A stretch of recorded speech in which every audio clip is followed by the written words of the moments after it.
Grabando. Bien. Hola, disculpen la manera coloquial de dirigirme a ustedes, pero no sé en qué momento ustedes accederán a esta presentación. Mi agradecimiento a su presencia y al programa que me permite dirigirme a ustedes. Dicho esto, quisiera empezar mostrando la imagen que tengo al frente. Y me ha costado mucho conseguirla. Y para mí, no es necesariamente una verdad, pero para mí lo que me enseñaron mis maestros, nosotros usamos el mandilón para protegernos y para proteger a otros, particularmente a los nuestros. Y la forma como ahora portamos el mandil, porque no es mandilón, abierto, expone nuestra ropa a muchos percances y nos hace portadores de muchas enfermedades que llevamos a nuestras casas o por ahí donde vamos. Es una primera cuestión. Y una segunda cuestión es que forma, creo, parte del tiempo, tienen la costumbre de portar de esta manera el estetoscopio. Mis maestros me enseñaron que uno debe portar el estetoscopio de esta manera. La primera indica el cuidado que tenemos para con nosotros mismos y los demás. La segunda indica lo presto que nosotros estamos para atender. Como están en posición en la actualidad, en este momento, si me están escuchando, están en posición de médicos frente a un paciente, entonces son los dos primeros mensajes que damos, y en este caso son mensajes actitudinales.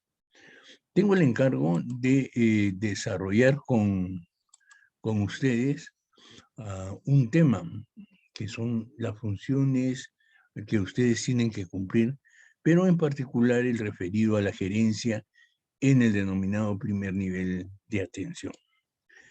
Para eso he organizado esta presentación en los ítems que ustedes ven, a los cuales estoy llamando agenda, y el primero que vamos a atender es la necesidad de desaprender.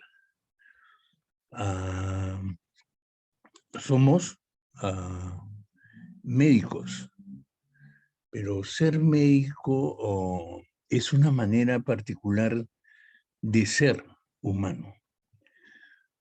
Hemos tomado la decisión de abrazar esta carrera y al tomar esa decisión nos obligamos nosotros mismos ante nuestra orden, el colegio médico, y ante nosotros mismos y la sociedad a determinadas condiciones.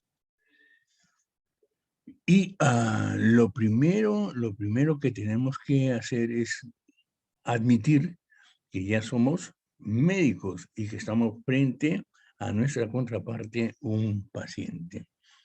Eso significa que yo voy a tener que obrar independientemente de aquí en adelante, no solamente en la relación con los pacientes, sino también en la relación conmigo y el proceso autoformativo que yo tengo que llevar adelante. Yo ya no puedo creer, como creía antes, en lo que me decían. Incluso antes no creía eso, me recomendaban que fuera a la biblioteca, que lo confrontara, en este caso, que entráramos a internet, que entráramos a listas especiales con la finalidad de corroborar lo que se nos había comunicado y validarlo. y después de validarlo, admitirlo o desecharlo. Eso es una cuestión fundamental y a eso no quería que prestemos un ratito atención. Acá en la imagen ven una foto y esta foto presentada usualmente en cuestiones de gerencia por los disertantes es un vaso conteniendo agua, ¿no? O un líquido y se oferta la vista a los participantes y se le preguntan qué ven. Y los participantes inmediatamente responden a medio vaso lleno de agua. Y inmediatamente, o haciendo una pausa, el disertante dice, me están mintiendo, porque esto no es un vaso medio lleno de agua, en absoluto. Y el auditorio, más o menos sorprendido, entonces responde, ¿no? Inquieto. Y él termina solucionando esto diciendo, no, están equivocados porque este es un vaso medio lleno de aire. Entonces uno reacciona así, pues, ¿no? Claro, mitad, mitad, medio de agua y medio de aire. Y vuelve a preguntar, ¿y qué ven ahora? Y la gente dice, medio vaso lleno de aire o medio vaso lleno de agua. Y él responde, no, están mintiendo. Y les dice, miren, esto está medio vacío de agua. Y luego continúa con medio vacío de agua. 4 maneras de ver exactamente lo mismo. Pero hay una sola cuestión verdadera, ¿no? El todo indica de que es un vaso lleno de agua y de aire. Eso significa que nosotros, con arreglo a las variables que estamos utilizando, con arreglo a la perspectiva, desde el punto en que miramos el problema, ese puede tener varias salidas y nuestra obligación es siempre tratar de superar ese punto de vista particular, ¿no? Para adentrarnos en la ley que rige el todo. Lo siguiente es pedirles disculpas porque lo que estoy presentando lo he elegido sobre la base de pensar que la gran mayoría de nosotros los peruanos somos católicos, ¿no? Ofreciéndole mis disculpas a quienes no lo sean. Quiero usar esa condición para presentarles lo siguiente, ¿no? Los sucesos entre Adán y Eva en el Edén. Y sobre esto siempre nos dicen que el hombre fue expulsado del Edén en razón de que comió del fruto prohibido. Y entonces Jehová, Dios, los vio y terminó arrojándolos del Edén. Pero cuando uno lee bien la Biblia, encuentra algunas cosas extrañas. Primero es que no hay un solo árbol, ¿no? Siempre lo reflejamos con la manzana, hay varios árboles y en este caso hay 2 tipos de árboles, el árbol de la vida, de la ciencia, del bien y del mal, y el árbol de la eternidad. Los sucesos que usualmente nos han contado ocurren alrededor del primer árbol. Y a partir de eso nos dicen que el hombre fue expulsado. Y en verdad, entre un momento y otro ocurre una cosa importante y ocurre la necesidad de hacerse la pregunta. ¿Fueron realmente sancionados, fueron castigados o fueron premiados? Y en verdad, cuando uno lee con cierto detenimiento la Biblia, el Génesis en particular, ve que en el primer momento fueron premiados, porque Jehová, inmediatamente después de comprobar que han tomado el fruto del árbol de la ciencia de la vida, del bien y del mal, admite que el hombre ha adquirido la particular habilidad de distinguir entre lo bueno y lo malo. Y al hacer eso, los inviste, ¿no? Le pone vestiduras, y eso en el mundo hebreo no es un castigo, eso es un premio. Pero inmediatamente después de haber gozado y premiado la osadía, dice, no vaya a ser ahora que que ya comió del árbol de la vida, de la ciencia, del bien y del mal, extienda ahora su mano y tome el fruto del árbol de la eternidad y viva para siempre. Entonces, no es como muchas veces nos han contado. Nosotros tenemos que tomar esos cuentos, lo que nos están diciendo, y verificarlo, que es una enseñanza que hemos tenido constantemente y durante nuestra vida en la universidad, ¿no? Cuando los profesores nos han dicho, bueno, esto es lo que yo pienso, yo digo, mi escuela dice, pero ahora le toca a ustedes verificar. Muy bien, con esas tres condiciones, porque la primera fue cómo nos presentamos directamente, estamos hablando, la forma como nos presentamos, le estamos diciendo algo a nuestro interlocutor, y les advertí lo que me habían enseñado mis maestros. Y lo siguiente es que siempre hay más de un punto de vista sobre las cosas, y nosotros estamos obligados a irnos a penetrar en los eventos, en los hechos, de manera que saquemos la esencia de él, la ley que lo rige, y poder operar sobre eso.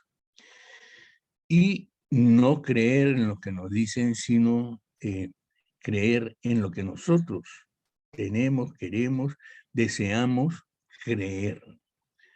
Bien, estamos pues en el Serum. Y el Serum tiene una finalidad y una orientación. La primera es asegurar que aquellos más necesitados puedan contar con la oportunidad de tener acceso a los servicios de salud. Y la segunda es que esta oportunidad se exprese o se centre, no quiere decir exclusivamente, sino prioritariamente, en actividades que denominamos preventivo-promocionales, que en algún rato miraremos. Y esto como acción complementaria a lo que el Ministerio de Salud, a los gobiernos regionales y los gobiernos municipales puedan estar ofreciendo. O sea, no es un programa que decida las cosas, sino que complementa, ayuda a la pretensión de que la atención de salud para los más pobres esté asegurada. Tiene como objetivo brindar atención integral de salud. Los beneficiarios, los que acabamos de decir, son poblaciones las más vulnerables del país. Los prestadores son profesionales de la salud, y en particular en este caso estamos hablando de los médicos. Y los ambientes en que esta contribución nuestra va a ocurrir son establecimientos de primer y segundo nivel. Quiero que tengan claro esto: establecimientos de primer y segundo nivel. No hay una especificidad por el primer nivel o alguna parte del primer nivel, ¿no? Y para eso es bueno recoger esta cita que se las leo. En establecimientos de salud de primer y segundo nivel de atención, referido específicamente a los puestos y centros de salud, así como los hospitales de apoyo del sector, ubicados en zonas rurales y urbano-marginales de menor desarrollo del país. Es decir, esto es que uno se va a ubicar, va a contribuir al esfuerzo gubernamental en una red de servicios que van desde el puesto de salud, inclusive sin médico al que puedo yo acudir por X razones, como veremos más adelante, y pasando por los centros de salud hasta lo que acá estoy refiriendo como hospital de apoyo, que significaría un establecimiento de segundo nivel categorizado en el 1, ¿no? Entonces, y eso es la red de servicios de atención primaria que se recoge para este programa. Y es bueno recordarlo porque ese es el ámbito de operación de los médicos generales. Los médicos generales no solamente están en el puesto de salud 1-2, los médicos generales ocupan el espacio que acabo de referir. Y de esa manera podemos ver nuestro destino asistencial como en un hospital como el que estoy señalando, un centro de salud o un establecimiento 1-4, un establecimiento 1-3 y un establecimiento 1-2. En cualquiera de ellos yo puedo brindar la atención.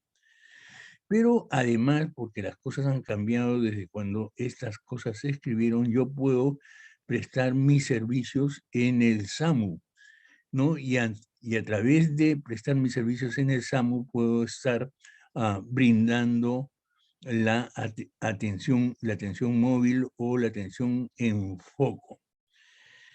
Pero además puedo también participar en los equipos itinerantes que van encabezados generalmente por un profesional médico. O sea, el espectro de ambientes se ha extendido. Además, existe el destino administrativo y entonces yo puedo ser destinado a las tareas de conducción, a las tareas de programación o a las tareas de gerencia, ya sea en el conjunto de la red de establecimientos que acabamos de definir, como a cualquiera de ellos y cumplir estas funciones. La conducción está referida principalmente a nuestra capacidad para lograr unir a todas las gentes en una sola idea, de manera que podamos alcanzar los objetivos que están establecidos en el programa que tiene cada establecimiento. La programación está referida a la determinación de la cantidad y calidad de instrumentos que yo tengo para brindar atención a las personas. Y finalmente, la gerencia está referida a la capacidad que junto con otros que me acompañan puedo ejercer para organizar y coordinar todos los recursos humanos, físicos y financieros que tenga a disposición con el fin de que pueda producir de manera eficaz y eficiente las actividades que son propias de los establecimientos. Además, puedo ser destinado a ayudar en las funciones de salud pública, que con fines de avanzar las dejo se las dejo ahí mostradas y ustedes las pueden revisar posteriormente. La asignación de funciones. Usualmente, como decíamos en la presentación, nos dicen una cosa y las cosas están escritas de otra manera, ¿no? Entonces, la asignación de funciones del serumista no las hace el sitio donde ocurre el sorteo, no las hace el ministerio, sino las hace la autoridad regional competente. Ella es la que dice dónde nosotros vamos a ir. Y entonces ellos, en aplicación de su autoridad, dirán si nosotros vamos a ir a un establecimiento, en este caso a hacer clínica, ¿no? O a una dependencia administrativa y por tanto a brindar soporte a las actividades en general. ¿Quiénes son los prestadores? Nosotros. Y nuestras principales tareas son lograr la inclusión, es decir, que mayor cantidad de gente pueda acudir a los servicios. Por tanto, estamos hablando de una ampliación de cobertura. Y además, que esa ampliación de cobertura o esas prestaciones en las cuales nosotros estamos involucrados se produzcan en la mejor de las condiciones, ¿no? Plena satisfacción de los usuarios, clientes, pacientes o como deseemos nominar a nuestra contraparte. Pero la idea es calidad. Y en la calidad hay que distinguir de la seguridad. La calidad es la idea que tiene la persona que percibe o recibe el servicio, la idea que se hace de él, si está bueno, está malo, etcétera, etcétera. Y otra cosa es la seguridad. La seguridad es el procedimiento prístino y ligado a un protocolo que nosotros tenemos que desarrollar para asegurar que ese procedimiento que estamos empleando le va a hacer bien al paciente. Esa diferencia yo les rogaría que la tengan siempre presente. ¿Cuáles son las actividades asignables al serumista? Según la prescripción normativa, debemos dedicarnos a actividades preventivas promocionales al lado de la comunidad, a tareas asistenciales o administrativas, principalmente hacer educación para la salud, producir capacitación continua y permanente, no solamente a la comunidad, sino también al personal que esté bajo nuestra responsabilidad, bajo nuestro mando, nos sea asignado. También a desarrollar investigación en servicio y finalmente a la elaboración de un plan integral de salud local, que usualmente eso lo encontramos en el establecimiento. La salud, esa es una de las cosas que tenemos que ver o entender o mejorar nuestro entendimiento. Usualmente nosotros decimos que proveemos de salud a la gente.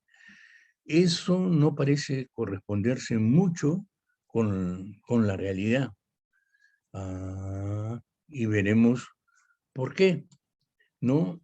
En realidad la salud, si la entendemos como las capacidades físicas e intelectuales que se encierran en nuestra corporeidad y que nosotros la utilizamos para producir cosas útiles para nosotros, sean estas materiales o inmateriales, y que también producen beneficio a los demás, tiene una determinación y unos condicionantes.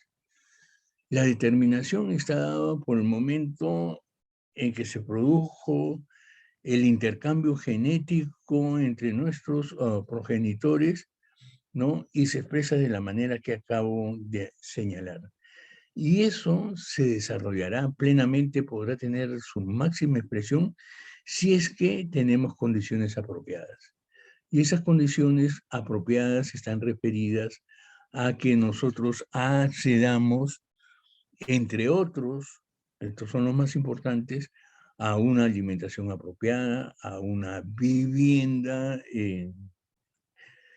la extensión del término, a una educación, tengamos el descanso apropiado, nos vistamos de una determinada, con determinadas características, con arreglo al medio en el cual estamos, que tengamos recreación, tanto física como mental. Y finalmente tengamos un cierto ahorro que garantice, que ayude a que tengamos posibilidad o tener financiado los procesos tanto de aprestamiento de los nuevos seres como el proceso de reproducción social, ¿no? ¿A qué nos estamos refiriendo esto? Nos estamos refiriendo en particular a tareas que cumplen las mujeres. Y de aquí, cuando ustedes analicen, profundicen esto, van a ver por qué razón en realidad es que decimos que en el sistema de servicios de salud, el sistema de servicios de salud se encuentra confrontado con un problema de salud pública. Y ese problema de salud pública es el binomio madre-niño. Pero no es porque ellos sean débiles, sino porque nosotros no estamos atendiendo de manera debida a estas condiciones directas. Y además tenemos que prestar atención de que no solo esto condiciona la posibilidad de tener salud, sino el que exista, si esto nos falla, existan políticas sociales y salariales. Sociales, porque el salario no alcanza para obtener lo que hemos referido y entonces el Estado o la comunidad tiene que ayudarnos a solucionarlo. Y además, está condicionado por nuestra participación en la producción, en la forma como nos apropiamos de ella y en la distribución de la riqueza social. Esas son las cosas que van dentro de salud. Nosotros ahora cuando estemos con nuestros pacientes o ayudando a otros a estar con los pacientes, no vamos a hacer una fórmula magistral, le vamos a decir, mire, tómese 10 mililitros de vivienda, ponga usted 100 microgramos de educación y así sucesivamente decimos, lo bate y se lo toma. No vamos a decir eso, ¿no? Esa no es nuestra función. Nuestra función no anda por ahí, eso corresponde a otros sectores. Pero nuestra función sí, clara y definidamente está en ayudar a garantizar que esas condiciones se expresen plenamente y cuando están comprometidas de manera urgente, nosotros podamos ayudar a que un evento, un daño final no ocurra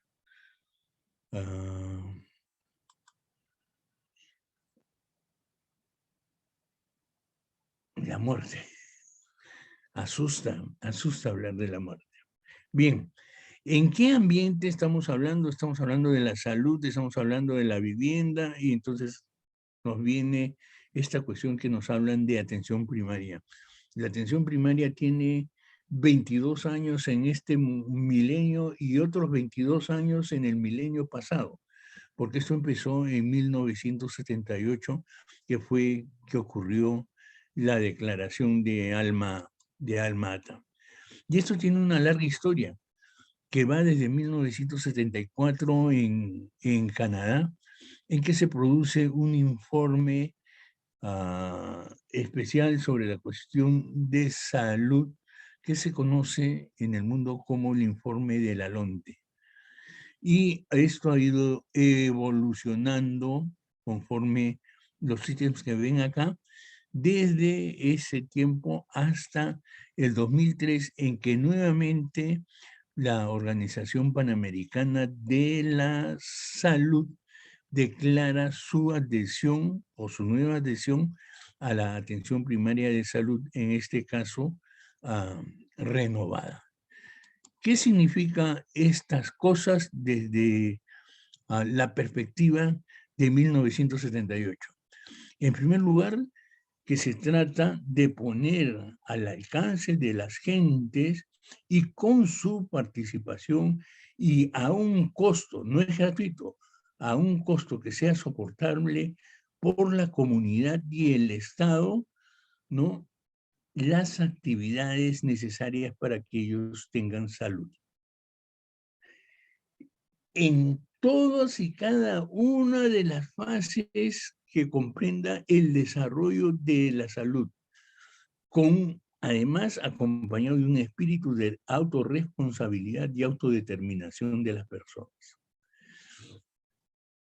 Esta definición se cumple a través de los componentes que la atención primaria tiene. Uno es su filosofía. La atención primaria se basa en 3 criterios básicos. La equidad, que significa darle más a los que más necesitan. El desarrollo, que significa que las personas cada vez tengan mayores capacidades para que puedan andar por el mundo sin temor, y participación.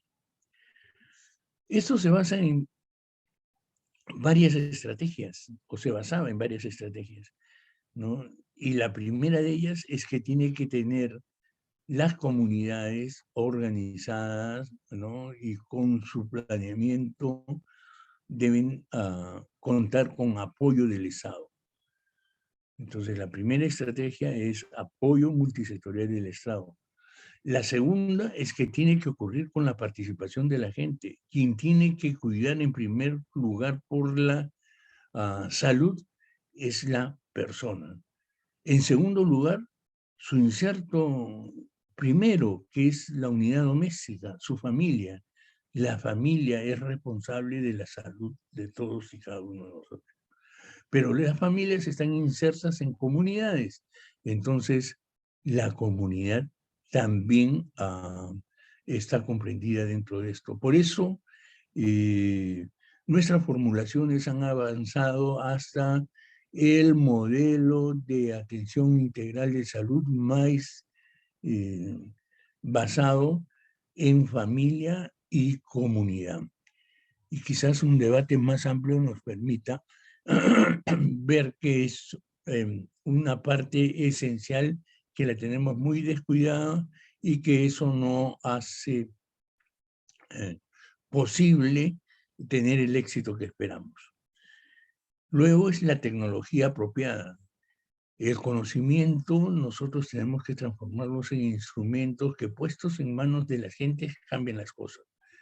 El ejemplo más, los ejemplos más ocurridos son el carnet de salud infantil, ¿no?, que son las curvas ponderales, estaturales, con las cuales nosotros vamos siguiendo cómo se comporta el niño y podemos decir si ese niño está en riesgo, ¿no?, acompañado con otros datos, entonces damos indicaciones. Y ese instrumento en manos de las madres es vital porque permite corregir algunas deficiencias que puedan estar ocurriendo y que se manifiestan en que el niño no esté marchando bien, y es una actividad valiosa. Pero todo el conocimiento que tenemos sobre eso ha sido resumido en esas tablas y en esa forma de presentación para que sea fácilmente manipulable por las personas. Y a eso le llamamos nosotros tecnología apropiada. Y lo otro es la bolsa, nosotros le llamamos a las sales de rehidratación oral la bolsa salvadora. Y le llamamos la bolsa salvadora porque antes de la epidemia del cólera, hace el milenio pasado, todos los veranos morían cantidad de niños, cantidad de infantes en razón de sufrir de deshidratación y la deshidratación por diarrea. Y esto porque no tenían agua o porque hacen uso de agua contaminada.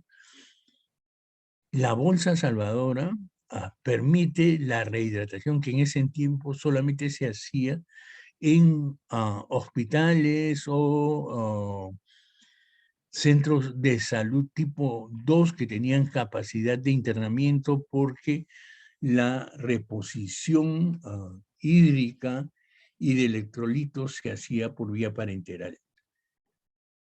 La bolsa salvadora permite que cucharadita tras cucharadita nosotros pudiéramos rehidratar a los niños. Eso que nos permitió salvar a los niños y este escollo que le estaba señalando de cantidad de niños muertos todos los veranos, nos ayudó en el cólera. Ese instrumento es vital. Como ahora, seguramente, conforme vayamos discutiendo, vamos a encontrar dos cosas que son recontra importantes en la lucha contra la pandemia que hoy nos tiene hackeados. Uno es el manejo del oxígeno, y si logramos hacer cartillas apropiadas para que el manejo del oxígeno sea lo más cercano a las personas posibles, digamos que simplemente de manejo comunitario, muchas personas seguramente se van a salvar. Y si somos un poco inquietos y empezamos a investigar, veremos que el manejo del ozono también nos permitiría éxitos inesperados, impensados. Y finalmente, la estrategia aparentemente más importante es que los servicios de salud sean reorganizados, que no estén orientados a satisfacer las necesidades nuestras, las necesidades de las corporaciones profesionales y técnicas que estamos al interior de los servicios, sino las necesidades de las gentes. Se trata de orientar los servicios en función de las necesidades de las gentes, no de las necesidades atribuidas, sino de las necesidades sentidas. Y por eso es muy importante que tengamos una buena relación con las personas en la comunidad, sepamos cómo viven, en qué andan, ¿no? Y siguiendo las pautas de la atención primaria, lo primero que debemos pensar es cuán educadas están. Cuán educadas están nos va a permitir a nosotros tener una idea clara de cuán empoderada está esa comunidad para evitar todos los riesgos que hay en el entorno físico y natural en el que él se desarrolla, en primer lugar. En segundo lugar, cómo se nutren, ¿no? ¿Qué comen? La alimentación es vital. Y en tercer lugar, cómo tratan el medio ambiente. Y esas son las tres primeras actividades que reclama la atención primaria con la gente. Esas actividades en realidad no nos competen a nosotros como sector, pero en atención primaria están ahí presentes para decir, sin desarrollo no es posible tener salud, sin que la gente esté educada, sin que la gente coma bien, sin que la gente tenga un entorno saludable, lo más probable que ocurra es que esa población afecta a diversas enfermedades. Y repito, 1, educación. 2, nutrición. 3, medio ambiente. No son tareas nuestras, pero como no los otros sectores negligen, nosotros que estamos directamente con la gente en los momentos más delicados, tenemos que intervenir. Pero debiéramos intervenir no solamente en esa condición loable, por cierto, sino también en influenciar, en sanitarizar las políticas educativas, las políticas de los gobiernos locales en relación al saneamiento, las políticas educativas, sobre todo las políticas educativas, ¿no? Que la gente no se lave las manos. Tiene varios componentes, pero el principal es el educativo. Que la gente no use la mascarilla en un ambiente como el de Lima, por ejemplo, en que hay cantidad de enfermedades respiratorias, y entre las enfermedades respiratorias tenemos el triste privilegio de que aparezca la tuberculosis, no andar protegido, andar aglomerado, subir a los micros como subimos a los micros, que la gente no se cubra para toser o estornudar, ¿no? Que estornuden encima de uno, indica que no es una falla nuestra, porque no saben en nosotros decir que anden con las ventanas abiertas en los micros. Eso está en la gente. Eso está en el sector transporte, ¿no? O está en el gobierno local, que tiene que decir: acá en Lima todo el mundo viaja en unidades de transporte con determinadas características, con las ventanas abiertas. Claro, la gente se va a sublevar, va a decir: no, el viento me va a hacer daño, el aire hace daño. Bueno, esas son sus creencias, y esas creencias no las tenemos que abatir nosotros, porque no estamos en eso, sino el sector de educación, educándonos desde chiquitos. Yo recuerdo cuando era chico, y disculpen la digresión, era un encanto que me resfrié. ¿Saben por qué?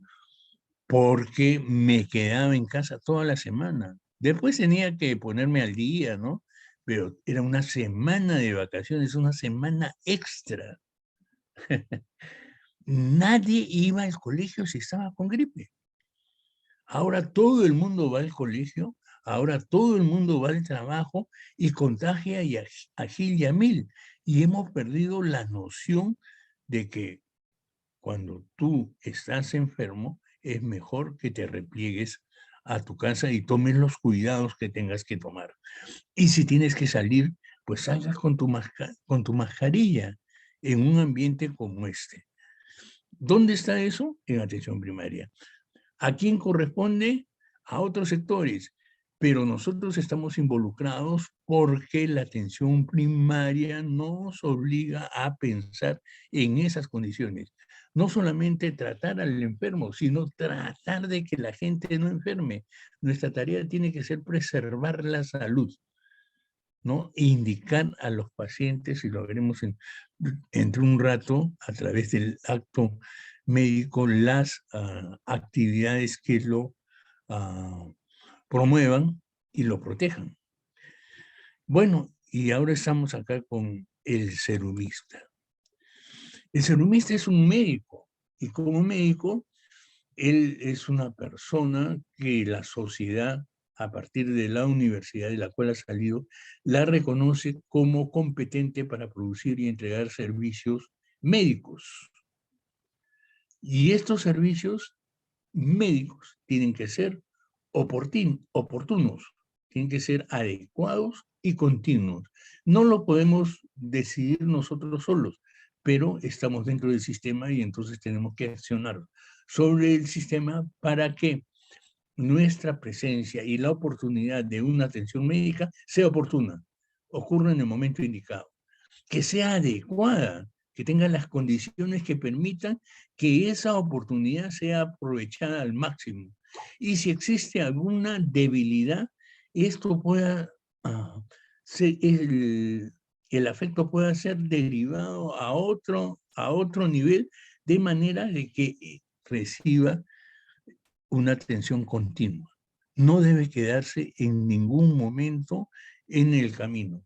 Eso no lo podemos hacer solos, no depende de una persona, pero depende del sistema, y nosotros debemos abogar porque nuestra intervención sea oportuna, sea adecuada y sea continua. Y para eso existe el sistema. ¿Qué más nos caracteriza a nosotros? Nuestra capacidad para mitigar, controlar o erradicar la exposición a daños, las recomendaciones. Nosotros directamente no participamos de eso, pero sí recomendamos y proponemos a diversos sectores que tomen los cuidados debidos, porque si no, las gentes se van a dañar. Nuestra siguiente función, ¿cuál es? Directamente ya sobre las personas que han sufrido un daño. Mitigar ese daño, o sea, reducirlo al mínimo y además controlarlo, evitar que progrese. Esa es una función permanente nuestra. No hay forma de evadirla, no debiéramos evadirla. Y finalmente, todas estas cosas son para eludir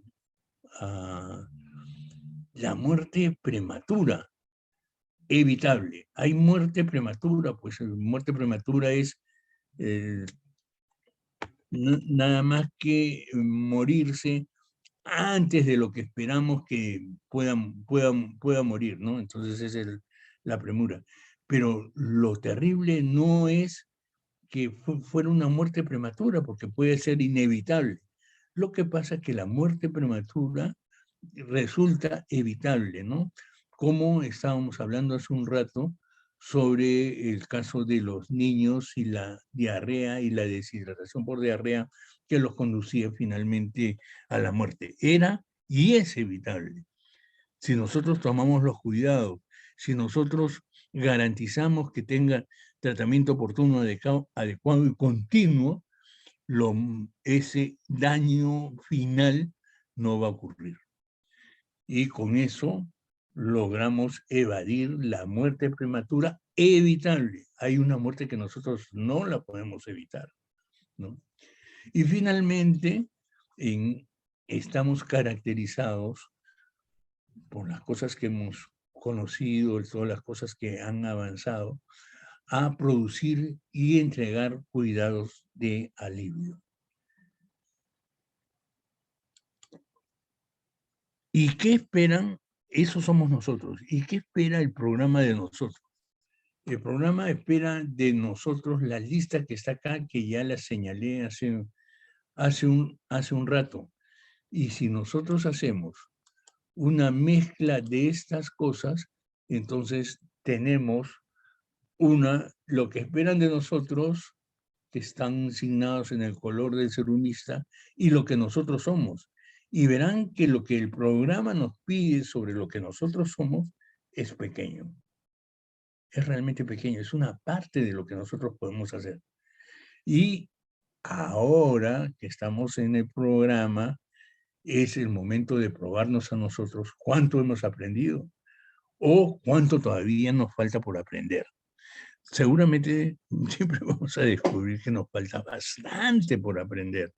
Hay muchas cosas por aprender y hay que estar alertas a los nuevos descubrimientos, porque esos son recontra importantes para las cosas que hemos estado hablando, ¿no? Para ayudar a la gente a evitar el riesgo de ser dañada, para tratarla cuando ha sufrido un daño, lograr que ese daño sea lo menos presente en el tiempo, porque a partir de su presencia en el tiempo es que aumenta o disminuye la posibilidad de la existencia de secuelas y la complicación que traigan ellas, ¿no? Y finalmente evita la muerte. Así como les dije, nuestra imagen está en la forma como nos presentamos. Hay otras cosas que también hablan de nosotros y que dicen de cuánto nosotros estamos preparados. El maletín médico. Preocúpense de su maletín. El maletín es un instrumento que nosotros debemos tener próximo, ¿no? Porque necesitamos de una serie de instrumentos, tecnología apropiada al fin y al cabo, que nos ayude a poder formalizar nuestra intervención sobre un próximo para salvarlo. Y eso lo debemos de tener siempre a nuestro lado y debidamente dotado. No nos han enseñado, ahora se ha empezado a enseñar, ¿no? La necesidad del maletín médico. Cada uno lo ha tenido que ir construyendo sobre la base de relaciones con sus mayores, o sea, los médicos que han salido antes, que ya están formados, y no lo hemos formalizado, se está formalizando. Préstenle atención. Si usted está adecuadamente vestido y usted está con su maletín médico, la apreciación del que tiene como contraparte va a ser diferente si usted anda mal vestido y no tiene el maletín. Y lo otro es que nosotros siempre prestamos nuestros servicios al interior de un determinado ambiente. A ese ambiente le llamamos consultorio médico. Consultorio médico no es cualquier cosa, ¿no? Tiene algunos requisitos indispensables. Tiene que tener un sitio apropiado para la espera, ¿no? Tiene que tener un sitio que nos permita a nosotros relacionarnos con quien concurre por nuestros servicios, de manera de que él se sienta tranquilo, seguro, protegido, ¿no? Y podamos hacer lo que llamamos anamnesis. Tiene que tener también un ambiente apropiado y los instrumentos, los muebles que nos permitan hacer la inspección física del paciente. Que además ese acto proteja su intimidad, ¿no? Además, debe tener un ambiente apropiado para tareas administrativas. Y si estamos nosotros solos en nuestro consultorio privado, bueno, tiene que haber un ambiente donde paguen, no nos deben pagar a nosotros directamente. Y finalmente, obviamente, tiene que tener servicios higiénicos, ¿no? Tiene que contar con los equipos, etcétera, etcétera. Préstenle atención, esa es otra parte de la identidad nuestra. O sea, cómo nos vestimos, nuestro maletín y nuestro consultorio son muy importantes en nuestra relación. Y digo esto porque generalmente van a ser destinados a las prestaciones clínicas, más que a la posibilidad de prestaciones en el área administrativa. Hay algunas cosas que estamos hablando y que nosotros debiéramos tener en cuenta de recuperarlas, que no se pierdan, ¿no? El acto médico tiene cuatro funciones definidas, ¿no? En la relación. Primero, la prevención. informar a la gente qué cosa tiene que hacer para que su mal no se vuelva a presentar o su mal no se agudice o reagudice o se pueda controlar. ¿Cómo debe protegerse para que este mal no ocurra? La atención concreta, ¿no?, que debe atender, la estrategia terapéutica que tiene que adoptar para poder cesar el mal. Y finalmente, la rehabilitación. ¿Cuáles son las cosas a las que tiene que prestar atención el paciente para que las secuelas se reduzcan su acción o desaparezcan, o hacerlas llevaderas? Y entonces esas son las 4 cosas que caracterizan al acto médico, a la consulta médica. Pero esto, en razón de la producción, en la necesidad de que se acuda más, se ha ido separando, ¿no?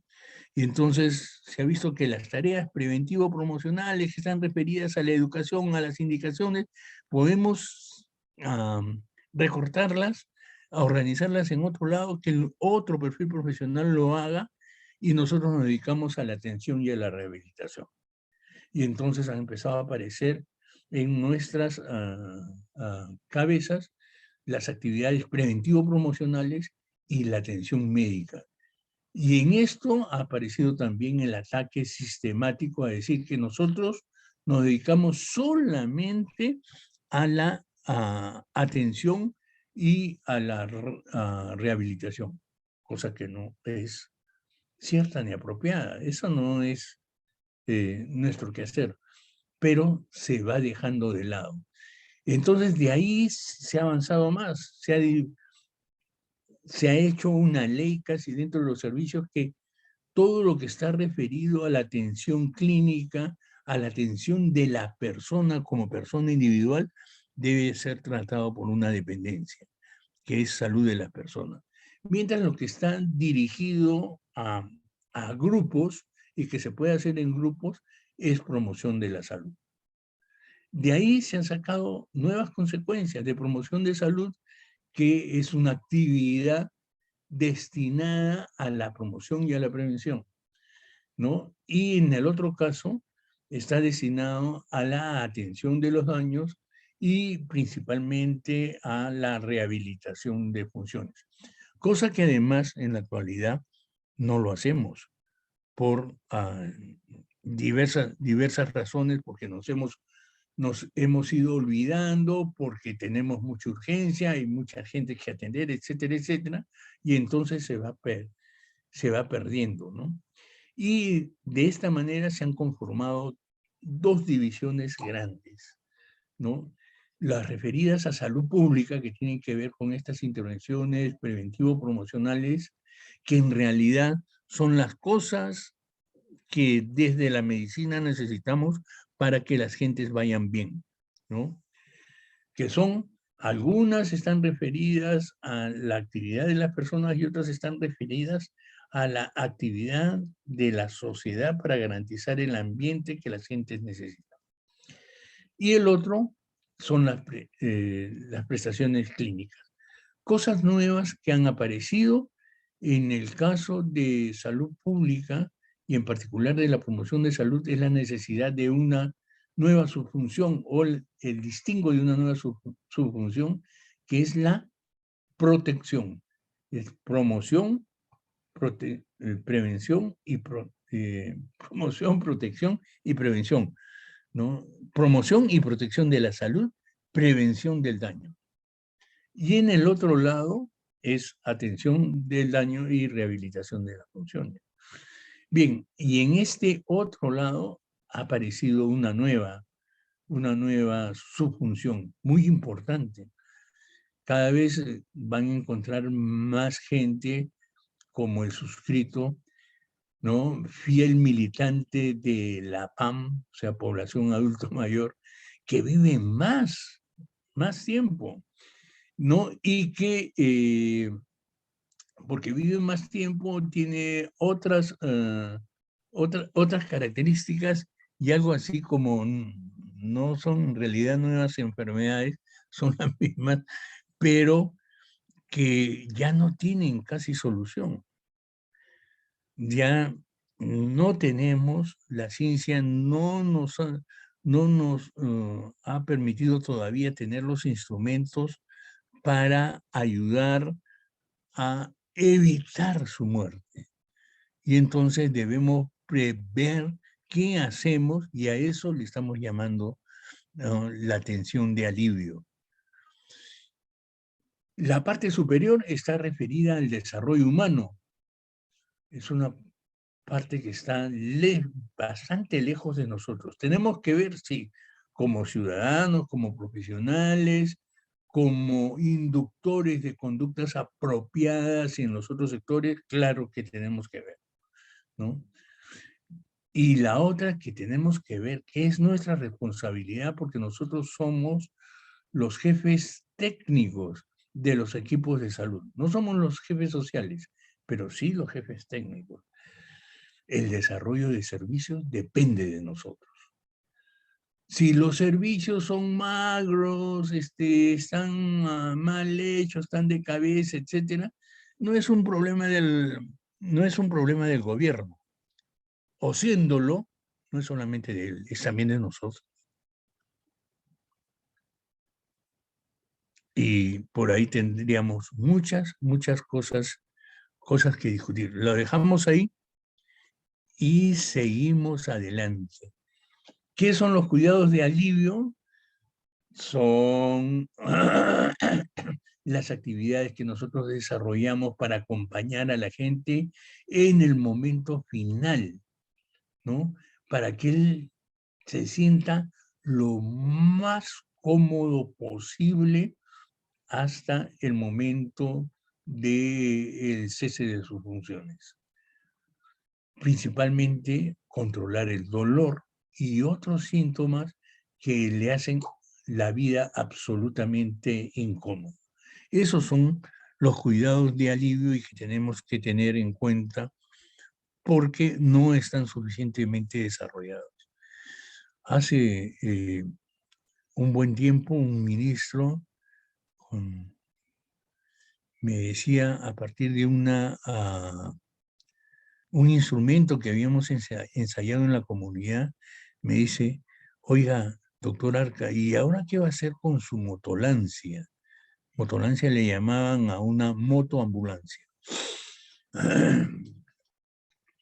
Y no sabía yo qué me preguntaba. Y me dice, ¿usted se ha dado cuenta que ahí en los cerros los viejitos mueren aullando? Recién me di cuenta que sí, pues, los pobrecitos aullan de dolor, de abandono físico y moral en los cerros. ¿Por qué? Porque son pobres y nosotros no nos preocupamos. Y ahí aprendí que sí, pues, si ahora tenía ese nuevo instrumento, habíamos logrado desarrollarlo, eso también tenía que servir para encontrar a esos viejitos postrados y ayudarlos en el último tramo de su vida, que esa es también una tarea nuestra. Muy bien, recién con este ambiente llegamos entonces a la cuestión de la gerencia. Todas las poblaciones humanas, sobre la base de estar instaladas en un territorio, han aprendido diversas cosas, ¿no? Así en conjunto, como colectivo. Y muestran que tienen experiencia, que esa experiencia les ha permitido tener una posición una ubicación frente al ambiente en el cual se desarrolla y tienen una expectativa, quieren algo hacia adelante, sueñan y quieren hacerlo realidad. Bueno, esa simbiosis del territorio, la población y los instrumentos que ha encontrado para hacerse la vida llevadera se le llama comunidad. Y esta comunidad tiene diversas tipos. Podemos comunidades religiosas, comunidades territoriales, los vecinos en el distrito, en la región, y también una comunidad es la nación. Y la nación legalmente organizada es el Estado. Eso tenemos que tenerlo en cuenta para saber lo siguiente, que esa misma población sobre ese mismo territorio tiene a su alrededor recursos económicos, físicos, humanos, talento humano o fuerza de trabajo o como la quieran denominar. Que esas las tenemos que saber asociar la una con la otra para producir actividades. Una actividad no es otra cosa que una adecuada sumatoria de estos recursos y eso nos permite a nosotros producir servicios, bienes y servicios. Y a partir de eso, nosotros tenemos que ver por esa producción de bienes y servicios, cómo ellos se distribuyen y cómo se apropian las gentes de esos bienes y servicios, ¿no? Y cómo se apropian de los recursos que hay en el territorio. Y eso es la riqueza. Además, esto se encuentra ubicado en lo que denominamos procesos políticos y administrativos. Decíamos que las gentes tienen expectativas. Esas expectativas las llevan a tener iniciativas para tener siempre un mejor posicionamiento frente a la realidad, sea social, sea física, ¿no? Y estas iniciativas tienen como base, una primera son los valores, ¿no? Es como yo sueño que debo ser, como yo sueño que mi comunidad debe ser, los valores. Lo otro son demandas, o sea, problemas que tengo, ¿no? Me falta esto, me falta aquello y tengo que encontrarlo. O cosas que ya están siendo desarrolladas y que nos damos cuenta de que falta algo más, ¿no? Los programas. Son esas iniciativas las que me llevan a mí a elaborar una idea. Una vez que está elaborada esa idea, que he procesado el diagnóstico, yo debo formular la política. Pero no solamente debo formular la política para después tratar de ponerla en la realidad, sino debo formar la política. ¿Cuál es la diferencia entre la formulación y la formación? La formulación es lo que yo diseño. Existen normas para decir cómo es una política. Pero el que yo la escriba no quiere decir que ella se vaya a cumplir en la realidad.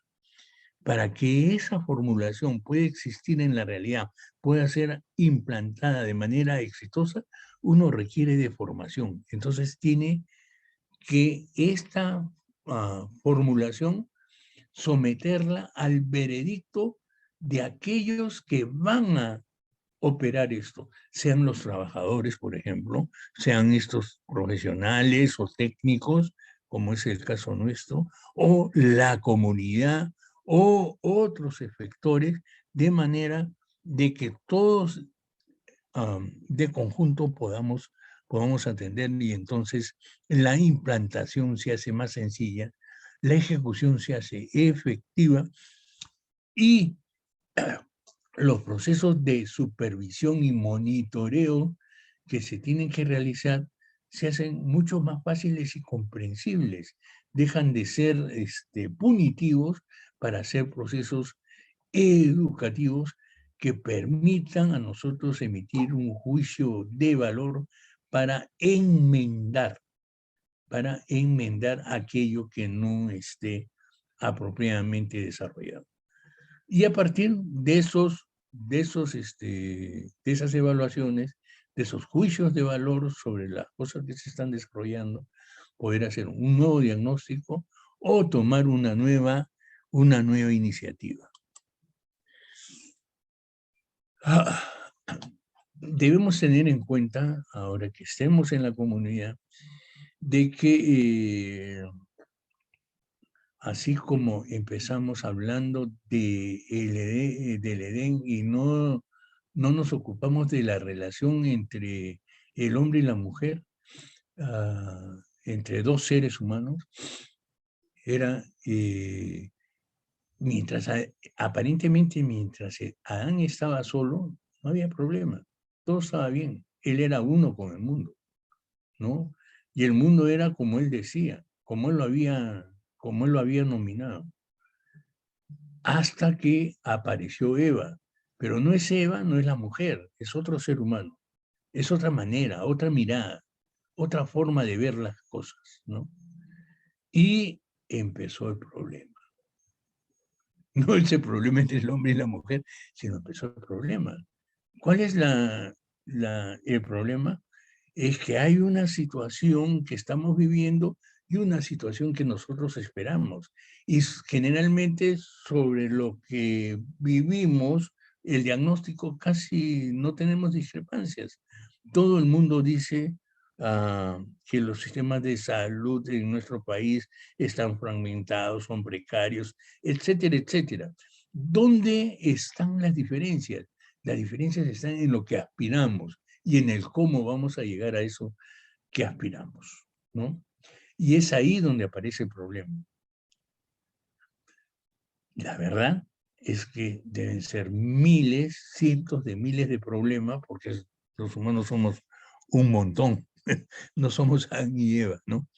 Entonces hay bastantes pareceres. Estos pareceres están creados a partir de varias cosas, o de tres cosas principales. Nuestra ideología, ¿no? Lo que creemos, que en realidad tiene que ver con nuestra experiencia y cómo nosotros hemos sistematizado, bien o mal, esa experiencia, pero es la experiencia. Eso es un criterio con el cual yo juzgo el camino hacia la situación deseada y construyo la situación deseada.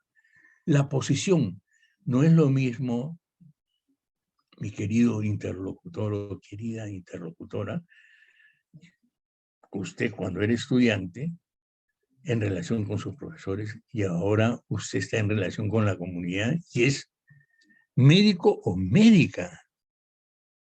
Eso tiene un valor para la gente y debe tener también un valor para usted. Es una posición absolutamente distinta. Esa es su posición. Antes era estudiante, ¿no? Ahora es médica y seguramente próximamente será también, volverá a la universidad y será profesor. Y su posición es distinta. El acúmulo de poder, o sea, de influir sobre los otros para que hagan o dejen hacer determinadas cosas, varía. Es diferente, ¿no? Y el último, esa es la posición. Y por último, el interés que uno tiene. Uno va en el caso de Lima, a un cerro, va a los arenales, y me estoy refiriendo allí donde están ocupados por gentes, va y pues no le produce ningún interés. ¿Por qué? Por su ideología, ¿por qué? Por su posición.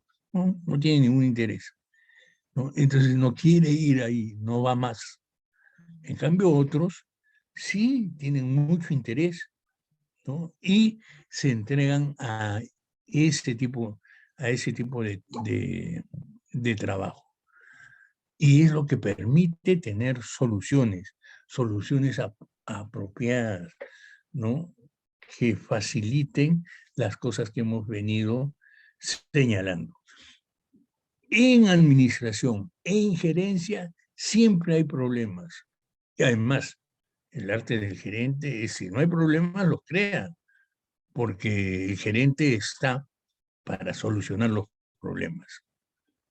Si no, qué sería del mundo? ¿Cuáles son las funciones gerenciales? Lo primero es, con relación a lo que estamos hablando, es que todos los humanos soñamos.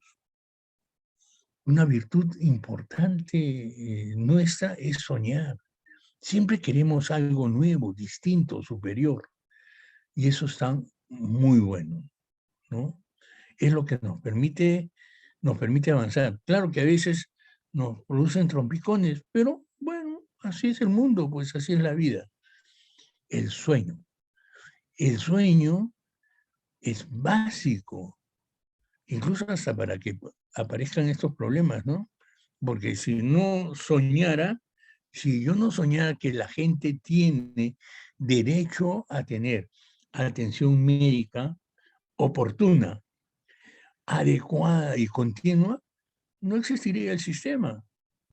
No existirían todas las cosas que hemos logrado tener, ¿no? Desde la época de los faraones, en que vivían en promedio 35 años, hasta que ustedes tengan que soportar a un militante de la población adulto mayor, hemos progresado un montón, cualquier cantidad.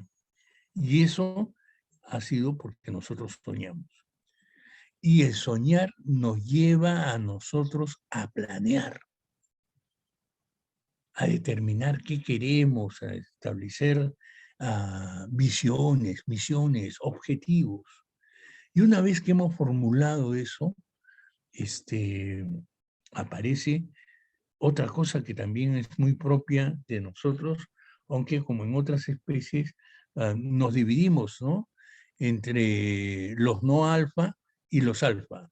Los alfa son los que dirigen, ¿no? Los que aparentemente mandan en el grupo por alguna razón. En el caso nuestro se supone que es por la habilidad, por la capacidad, por el sueño que uno porta y la manera a través de la cual logra convencer a los demás y los compromete en el sueño, ¿no? Y eso es dirigir. Dicho de otra manera, para que se nos quede en la cabeza, es mandar.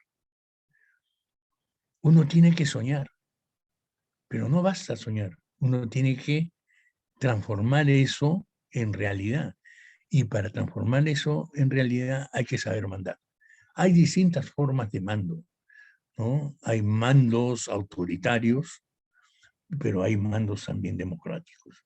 Hay mandos excluyentes, también hay mandos inclusivos. Uno debiera tratar, en relación a estas variables, de establecer siempre un mando democrático, un mando inclusivo, incluyente, ¿no? No es que usted cumple, estamos todos juntos cumpliendo. Y bueno, teniendo eso y habiendo observado con quiénes estamos, lo importante es organizar la gente. ¿Pero qué es organizar? Organizar es dividir a la gente con arreglo a su perfil, de manera de que podamos nosotros aprovechar lo mejor de cada quien para que en conjunto lo que nosotros podamos producir sea mayor que la suma. Nos confiere más eficiencia, más eficacia, mayor efectividad. Y por eso es que organizamos a la gente, por eso es que nos preocupamos de los perfiles, etcétera, etcétera. Lo que sigue es, como estamos organizados y estamos divididos, tenemos costumbre, la costumbre de creer que lo que nosotros estamos haciendo es lo válido y lo que hace el otro lo está haciendo mal, etcétera, ¿no? Y como creemos que nosotros es lo válido, nos dedicamos a eso. Y entonces en la organización aparece la tendencia a la diáspora, ¿no? Las tendencias centrífugas se hacen principales. Entonces uno tiene que ver la manera de cómo integra, cómo junta nuevamente a todos para poder llevar adelante el objetivo que perseguimos, ¿no? Para poder gerenciar. Si uno no integra a la gente, no va a poder gerenciar, porque cada uno está en lo suyo. Y eso son las cosas que muchas veces pasan, ¿no? Que dice, haga, no, no, no, no, esa no es mi función, esa es función de él. Y en esos claros oscuros, en que esta no es mi función, esta es la función del otro, esta no es mi función, no es de este distrito, es del otro distrito, no es de esta dependencia, es de la otra, se pierde muchas, muchas, muchas, muchas oportunidades que deberíamos aprovechar. Y eso se llama sumar. Entonces, para gerenciar, usted tiene que soñar en primer lugar. En segundo lugar, aprender a mandar. En tercer lugar, a dividir a las gentes con arreglo a sus capacidades. En cuarto lugar, sumar esas. Y finalmente tiene que controlarlos. Controlarlos no quiere decir que usted va a estar encima. Quiere decir que usted recoge información que le permite ver que si las cosas que ha soñado, ha planeado, que usted está dirigiendo y que ha organizado a la gente para que las haga, están debidamente integradas, aparece esta función que le dice, sí, hemos avanzado aquí y allá, y usted buscará la mejor forma de organizar esa información de manera que pueda tomar nuevas y mejores decisiones. Sin ese proceso de control no es posible gerenciar. Y van a encontrar ustedes cuando lleguen a su servicio que para las cosas más importantes, para las cuestiones de salud, usualmente no hay información. O la información que hay es insuficiente. Que han hecho un diagnóstico que no lo actualizan, ¿no? Y que está referido única y exclusivamente a las cosas que yo oferto. A la gente, cuando yo hago un informe sobre lo que la gente consume, estoy haciendo un informe sobre lo que yo oferto. Pero si yo hago un informe sobre cómo se comporta la enfermedad en la comunidad, yo estoy haciendo un informe de otra naturaleza. Y muchas veces ese informe no existe, porque no existe personal apropiado o porque no los hemos instruido apropiadamente para recoger la información. Les digo una cosa. Por ejemplo, uno para saber si hay algún tipo de dificultad, por ejemplo, dengue, aquí en Lima también se produce escenarios, brotes de dengue. ¿Usted qué tipo de información pediría? Por favor, tráiganme el perfil, ¿no? De temperatura que tiene la población. Pero ahí uno está pensando de que todo el mundo va al centro de salud a medirse la temperatura. Y eso no es muy apropiado, ¿no? Nadie va a, a consulta médica para tomarse la temperatura, se la toman ahí, que es una cosa distinta. Nadie va al centro de salud porque tiene una gripe, aunque debiera ir.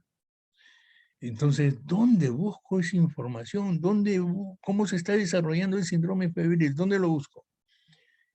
¿En mi servicio? No. Lo tengo que buscar en la comunidad. ¿Cómo lo puedo buscar en la comunidad? ¿Aumentó o no aumentó el consumo de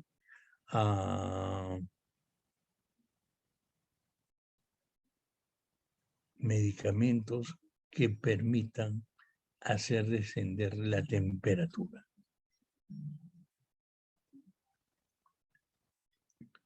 esa información la puedo sacar de las boticas, de las farmacias y de la bodeguita que vende en la esquina.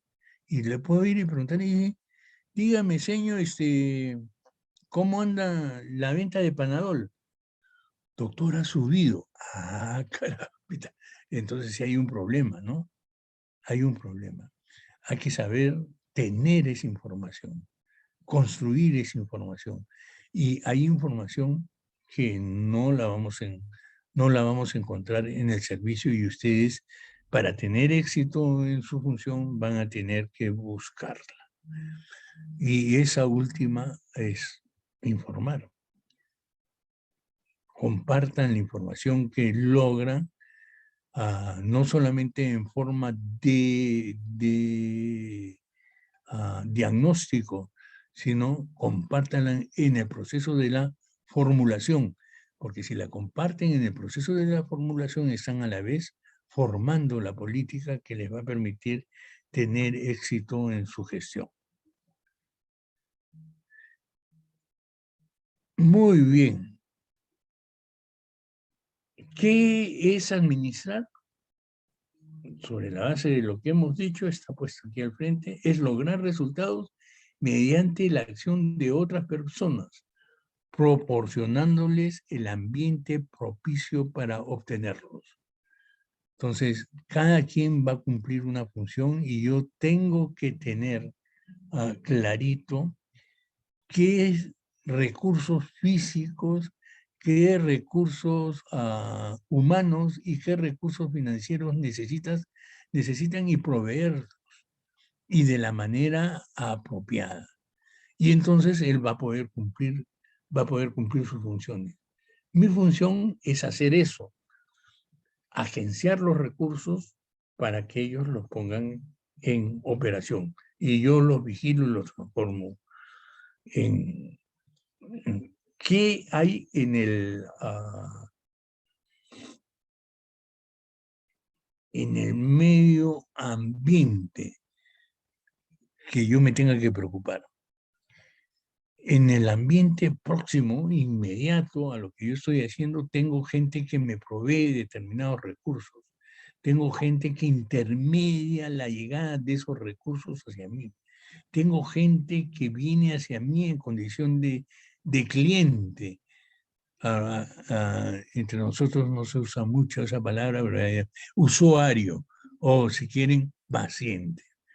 Tengo otros que están compitiendo conmigo, si es que estuviera en el campo privado. En el campo público también ocurre eso, ¿no? Y finalmente el público en general que me está observando, eso lo tengo alrededor. La información sobre cómo se comportan estos es muy importante para que yo y mi equipo tengan éxito. Pero además tengo que tener claro el contexto remoto, ¿no? Y en el ambiente remoto yo tengo problemas económicos, problemas ecológicos, problemas de tecnología. Por ejemplo, durante esta cuestión de la epidemia, sobre todo en el campo educativo, hemos tenido muchos problemas en el campo de la tecnología, porque existen militantes del PAM como yo que no están ambientados para estos instrumentos, ¿no? Y había que, por tanto, reeducarlos, un proceso intenso. Era un problema, ¿cómo hacer consulta, teleconsulta? Un problema tecnológico, remoto. No me ha permitido obrar apropiadamente. Político, miren todos los problemas que tenemos al frente, ¿no? Que no nos permiten operar. Si todo el mundo está sospechando de todo, si todo lo ve absolutamente mal, la gente va a estar siempre inquieta y muy poco dispuesta a cooperar. Culturalmente, esta cuestión hablamos, ¿no? de la mascarilla y que no es un problema de salud, pero lo es porque me impide poder actuar bien y poder controlar la epidemia. Si la gente no usa o no usa la mascarilla, es una cuestión de educación, cierto, pero es también una cuestión cultural, ¿no? Y a partir de no usarla, se nos meten algunas ideas, hacemos ideología de nuestra experiencia y ya no queremos usar la mascarilla. Muy bien. Y ahora pasemos a definir qué cosas hay en la gerencia. En la gerencia hay funciones, como las que están señaladas ahí, estuvimos mirándolas hace un rato, elementos, componentes, recursos y áreas. En las funciones está la conducción, la planificación y la gerencia, que ya la definimos. Entre los elementos está el diagnóstico, los objetivos, las políticas, estrategias, programación, ejecución, monitoreo y evaluación. Que me temo que no tengo que aplicar mucho porque ustedes lo conocen, está dentro de su perfil. ¿Qué componentes debo atender para poder gerenciar? En primer lugar, prever, estar listo. Yo tengo que tener la información que me permita estar listo en el momento oportuno. A mí me llega una urgencia y esa urgencia la voy a determinar claramente, y si veo que esto va a transformarse en una emergencia y en condición de emergencia yo no puedo atender, yo tengo que tener previstos los mecanismos mediante los cuales puedo transferir a esa persona a otro nivel o a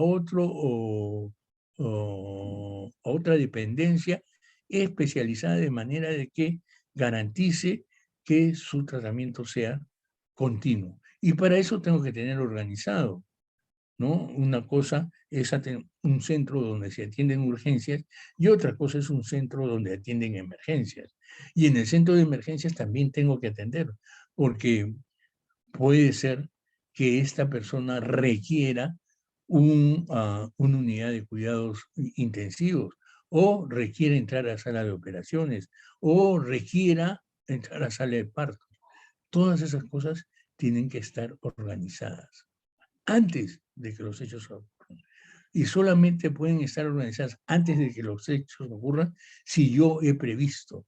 Y solamente puedo haber previsto porque yo he hecho un diagnóstico y estoy listo porque tengo objetivos, cosas que yo quiero hacer, quiero alcanzar esto.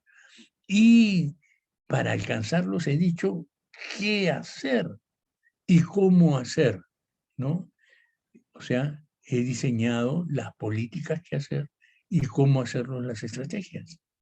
Y he asignado los recursos disponibles a través de la programación, con personas que se van a hacer cargo, dependencias que se van a hacer cargo, tiempo en el que se hace cargo, cómo me van a rendir cuentas, etcétera, etcétera.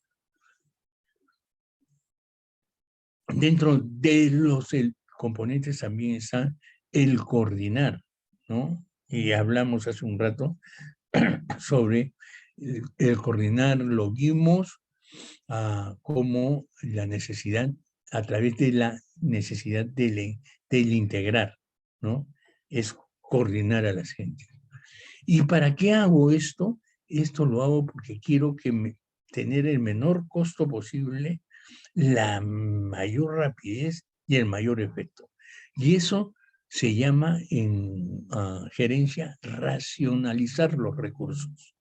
Tengo que racionalizar, tengo que utilizarlos de la manera más apropiada, de manera que produzca los mayores beneficios.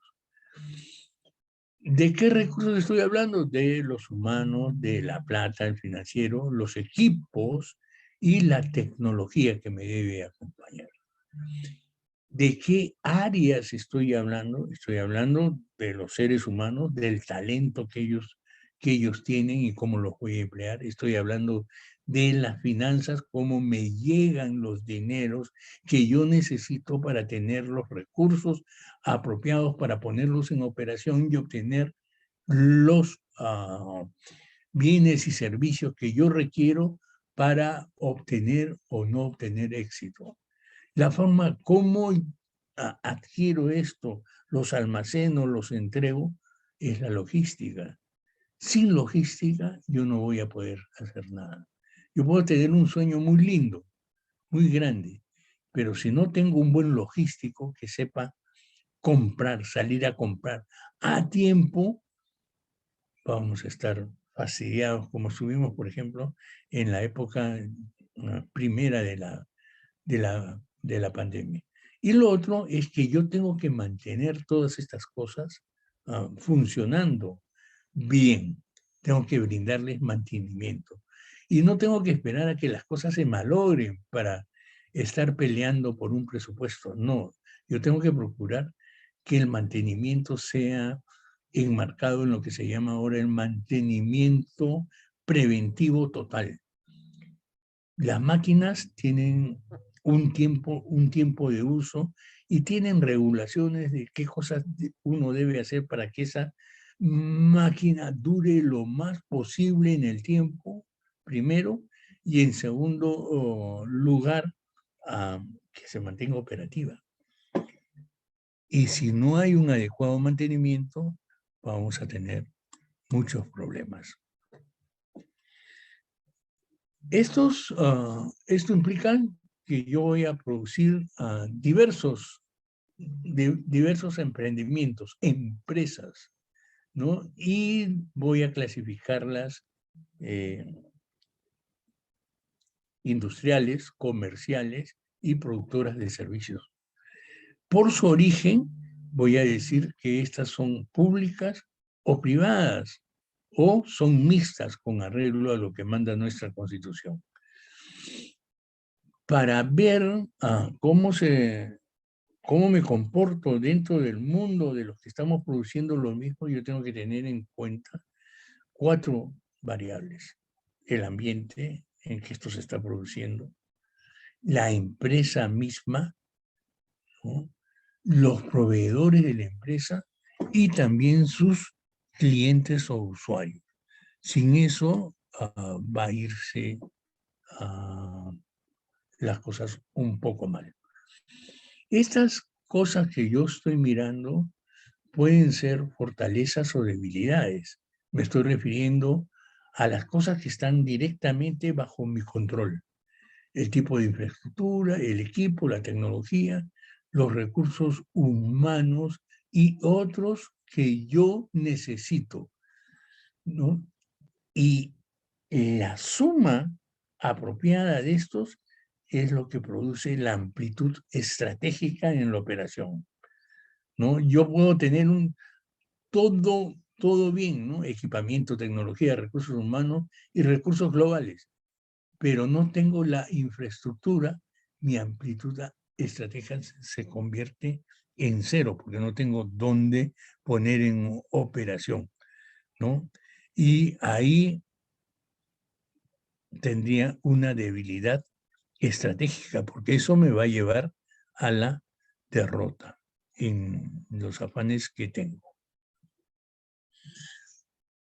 ¿Qué estrategias competitivas puedo usar? La primera, la más importante y la más recomendable es la calidad total. Yo tengo que prever las cosas y comportarme y ayudar a todos que se comporten con los usuarios de manera de que reciban más allá de lo que ellos esperan. Si ellos esperan que yo les brinde desayuno, ¿no? Yo les voy a llevar desayuno con música, con azafates bien logrados y una presentación del desayuno excelente. Y la gente va a estar contentísima, ¿no? Entonces, estoy por encima, porque ellos esperaban solamente un vaso de leche, por decir. Y la gente va a estar contenta, va a decir, sí, esto está bien. Y calidad total es que me preocupe todo el tiempo por eso y que siempre esté pendiente de que la gente que está recibiendo los bienes y servicios que nosotros producimos y entregamos estén en ese nivel, que la gente los quiere y se siente plenamente satisfecha, ¿no? Y es capaz de decir, no, esto es una maravilla. La otra es reingeniería, es una de las estrategias que se usa para ser competitivo, ¿no? Uno llega a algún sitio y mira y dice, bueno, esto no va, esto está mal, así es que acá se cierra esto y se abre esto de esta otra manera. Esa es la reingeniería. Mientras que la calidad total va mejorando, el mejoramiento continuo y calidad total va mejorando continuamente, la reingeniería es un acto, se dice, no, hasta acá nomás, se acabó. Acá se tiene que producir de esta nueva manera, esta es la forma como se asocian los recursos y esas son las maneras como voy a vigilar. Otra estrategia competitiva es ver cómo hacen los otros, cómo es que los otros tienen éxito y cómo para mí esas formas, ese es el benchmark. Puedo tercerizar, hay cosas que yo no tengo que hacer. Yo como salud, todas estas cosas, claro que a veces trae problemas, vigilar, por ejemplo, los servicios. Yo no tengo que hacerlo. Lo puede hacer una agencia especializada. Yo no tengo que tener mi destacamento policial en mi centro de salud o en mi red de servicios. Si eso lo puedo contratar, ¿no? Si es que es insuficiente la Policía Nacional, hay instrumentos que me permiten hacer eso. Y en general debería desprenderme de todo aquello que no esté relacionado con la naturaleza de mi ser, de lo que yo soy y de lo que aspiro, ¿no? Porque si no me lleno de tareas que me impiden lograr el éxito que yo debo tener. Información, tecnología de información. Pensar ahora de que no debes tener tu computador en el centro, en el centro de salud y pensar en teleconsulta, por lo menos en las zonas más desarrolladas e interconectadas por el sistema de Internet, es estar fuera del lugar, ¿no? Y lo otro es costear tus actividades. Les cuento eh, una anécdota. Tenía responsabilidad en una región y en esa región pues yo tenía un montón de ambulancias, ¿no? Y entre otras cosas tenía una ambulancia en un distrito muy cercana a otro distrito. En el primer distrito tenía un centro de urgencias, ¿no? Y en el distrito colindante yo tenía, o cercano, no colindante creo que es inapropiado, cercano, muy, muy cercano, yo tenía un centro de emergencias, top, acá. Y yo tenía la ambulancia, pagaba guardias por la ambulancia y solamente por las guardias de la ambulancia yo tenía un gasto de 5.000 soles por persona y tenía varias personas. Tenía 5 personas, 25.000 me costaba. La gracia al mes. ¿Van? Esa ambulancia se movió de un distrito a otro que están recontra cercanos solamente 2 veces. ¿Cuánto le costó al Estado eso solamente pensando en los dineros que le he señalado? 12.500 soles. O sea, cada movida de la ambulancia, solamente medido en el costo de los choferes de ambulancia, me costó 12.500 soles. ¿Cuánto me cobraba por el mismo y mejor servicio, alerta médica, por el mismo tramo, con una dotación que incluía el chofer debidamente capacitado, médico y enfermera, con su botiquín top, con su mueblería top, con el mantenimiento de la unidad top? 250 soles. Eso es imposible de sostener. Y esas cosas deben ustedes tener mucho cuidado, tanto en el campo público como en el campo privado. En el campo privado tienen un poco más de cuidado porque les cuesta.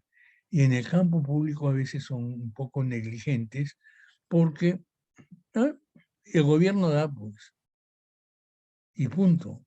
Y si no da, no hay. Y no se dice que estoy gastando de más, ¿no? Entonces ahí hay 2 cosas. Una, costea tus actividades y no necesariamente tienes que tener todas las actividades. Puedes tercerizarlas. Por ejemplo, para las ambulancias, ah, por cuestiones de precaución, los equipos no están dentro de la ambulancia porque se los pueden robar. La dotación de medicamentos tampoco están. Y para asegurarnos que estén bien cuidadas, están guardadas en sitios diferentes. Y cuando tú necesitas que la unidad esté operando, no está operativa. Primero tienes que ir a despertar al señor chofer de la ambulancia, porque, bueno, tiene que dormir, pues es natural, ¿no? Ya, se levanta. ¿Dónde están los equipos? Vaya usted a buscar la llave, vaya usted a encontrar dónde está el equipo, dónde están los insumos que necesito. Y así hasta completar la dotación para ponerme en operación. Las unidades de alerta médica las consigo en la calle. Están apostadas, hacen guardia en la calle. Me imagino que están igual en riesgo de ser asaltadas, ¿no? Pero están. Y la diferencia en el costo es inmenso. Y la calidad es distinta, ¿no? Y la seguridad es distinta. Esa ambulancia de alerta médica, para este caso preciso, no hay que extenderlo a todo, me da la idea de que es mucho más seguro. Entonces, estoy asegurando 2 cosas que dijimos en algún rato. Asegúrese usted, en primer lugar, de la calidad y en segundo lugar, de la seguridad. Una depende del trato y otra depende de la asociación de los recursos que están bajo su gerencia. ¿Qué podemos hacer con estas cosas que estamos hablando?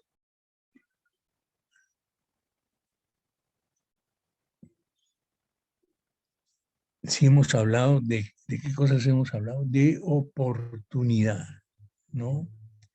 Hemos hablado de adecuación y de continuidad. Nosotros, para que la gente no se complique, necesitamos que el consumo sea oportuno, adecuado y continuo. Y además, para que no se complique, nosotros necesitamos que no solamente el consumo sea así, sino que la atención también sea oportuna, adecuada y continua. En términos de oportunidad, nosotros tenemos que pensar en los patrones de educación que tiene, o de conducta, perdón, que tienen las personas. Y eso me lleva a pensar en actividades alrededor de educación en salud. ¿Cuál es el conocimiento que tiene la gente sobre los daños y la gravedad del daño que portan? Eso implica desarrollar mis actividades en relación a la comunicación con los usuarios. Y que ellos consuman adecuadamente supone que ellos tengan conocimiento sobre los servicios que yo produzco y por tanto supone que yo haga una adecuada promoción de la oferta. No es que yo voy y me siento ahí en el consultorio. La gente tiene que saber que yo estoy ahí para que puedan tener resultados. Adecuado significa que yo tengo capacidad diagnóstica, que yo tengo capacidad para captar información relevante, como les decía en la anécdota de dónde busco el síndrome febril. ¿Lo busco en el servicio o lo busco en el consumo que tiene la gente, ¿no? En tener las estrategias terapéuticas más adecuadas. Eso supone que hay que capacitar al personal, tenerlo permanentemente capacitado, a acercarlo a las nuevas modificaciones que se han producido, de manera que cada vez sean más hábiles y más competentes. En relación a los recursos disponibles, tengo que estar siempre preocupado de que los servicios estén debidamente implementados y dotados de los insumos y materiales que se requieren para que las actividades se produzcan. Y para que el tratamiento sea continuo, uno, tengo que tener capacidad diagnóstica, sé utilizar la información relevante y por tanto tengo capacidad para decir yo avanzo solamente hasta aquí, de aquí para adelante, pásenlo a la siguiente unidad. ¿Por qué? Porque de eso depende, las demoras están asociadas a las secuelas y yo tengo que reducir las secuelas, no después, sino desde el principio, desde el momento de la oportunidad y de la adecuación, estoy tratando de reducir las secuelas. Y eso supone que yo tenga enlace apropiado con unidades más complejas, ¿no? Y para rehabilitar las funciones en el espacio de la continuidad, tengo que tener estrategias apropiadas para mitigar los efectos de las secuelas. Y finalmente, para terminar, están las terapias de alivio. No se vayan a olvidar, por favor. También estamos porque las gentes no solamente gocen de el máximo nivel de salud posible y que nosotros los podamos asistir en todos sus momentos difíciles, también estamos por que tengamos muerte digna. Muchas gracias. 1, 2, 3, 4. Listo. Licenciada. Doctor, muchas gracias. Sí, estamos escuchando.